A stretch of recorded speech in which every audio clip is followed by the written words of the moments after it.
বাংলাদেশের বিপক্ষে ২ ম্যাচের টেস্ট সিরিজে হোয়াইট ওয়াশ হওয়ার পর নিজেদের পারফরম্যান্স নিয়ে হতাশ প্রকাশ করেন পাকিস্তান অধিনায়ক শান মাসুদ। সিরিজ শেষে তিনি স্বীকার করেছেন, গুরুত্বপূর্ণ মুহূর্তে ছোট ছোট ভুলেই বড় ব্যবধান তৈরি করেছে এবং সেই ভুলের মূল্যই দিতে হয়েছে তার দলকে।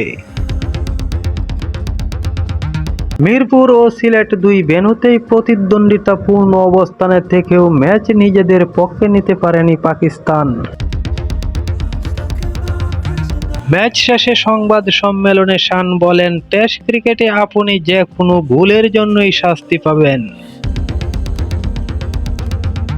এই ফরম্যাট খুবই কঠিন এবং এখানে সব সময় সেরাদের সেরাটা খেলে। এখানে সহজ কোনো ম্যাচ নেই এবং ফল বের করে আনতে আপনাকে কঠোর পরিশ্রম করতে হবে। পাকিস্তান দল বেশ কয়েকবার ম্যাচের নিয়ন্ত্রণ নেওয়ার সুযোগ পেয়েছিল বলেও মনে করেন এই অধিনায়ক।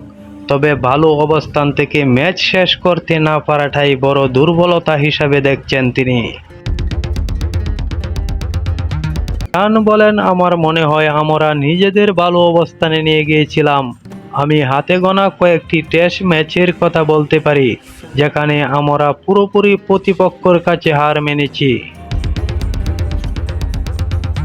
তিনি আরও বলেন, বাকি প্রায় সব ম্যাচেই আমরা এমন অবস্থানে ছিলাম যেখান থেকে ভালোভাবে শেষ করতে পারিনি, হোক সেটা বোলিংয়ে বা ফিল্ডিংয়ে।